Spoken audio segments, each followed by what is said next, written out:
Bonjour. Le premier semestre a été douloureux en bourse, avec des plus bas un peu partout dans le monde en mars. Le CAC 40 a ainsi plongé de plus de 17% en mars. Il s'est un peu repris par la suite pour terminer juste sous la barre des 5000 points en juin. Mais depuis quelque temps, la forte hausse du nombre de cas de coronavirus aux États-Unis, mais aussi en Inde, en Amérique latine ou à Tokyo ou encore à Melbourne, a largement contribué à un retour de la nervosité. Depuis le 1er janvier, le CAC 40 a chuté d'un peu plus de 17% au premier semestre à 4 935,99, mais il a repris plus de 12% sur ses plus bas de mars. Si les incertitudes restent fortes, ça c'est indéniable, que peut-on attendre des marchés dans les mois qui viennent dans un tel environnement, c'est-à-dire cet été? Le rebond des principaux indices boursiers en Europe et aux États-Unis s'est fait en trois phases depuis le creux de mars.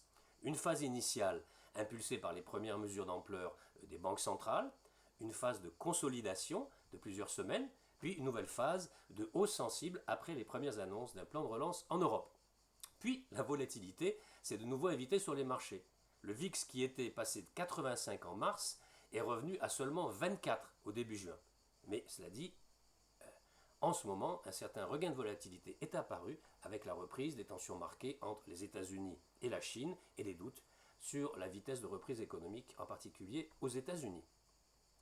Pour AXA, la publication des premiers résultats semestriels va indéniablement provoquer un retour de la volatilité. C'est ce qu'on observe ces jours-ci. Les entreprises qui avaient suspendu leurs objectifs annuels pourraient profiter de l'occasion pour ajuster les attentes qui, compte tenu de l'incertitude et de l'apparent regain de vitalité du virus, devraient être prudentes.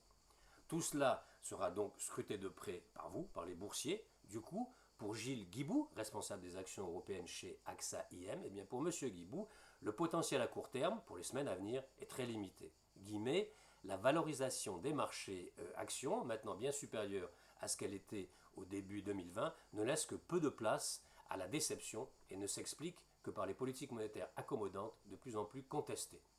De même, pour Mescart, eh bien, l'horizon court, moyen terme, n'est pas très dégagé. Il ne faut pas se voiler la face. Mescart nous dit: les prévisions boursières à court terme sont toujours aléatoires, perturbées par la psychologie ou par les mouvements de gestion passive automatiques, mais la phase intermédiaire 2021-2022, qui ramènera des économies inondées de liquidités dans la situation de 2019, donc en 2021-2022, laisse présager une reprise marquée des marchés sur cet horizon de moyen terme. Pas terrible court terme, bien plus intéressant moyen terme. Même son de cloche à peu près chez Saxo Bank.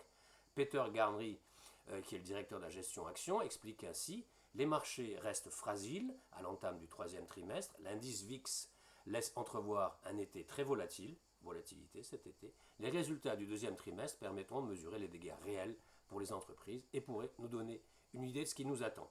Très bien.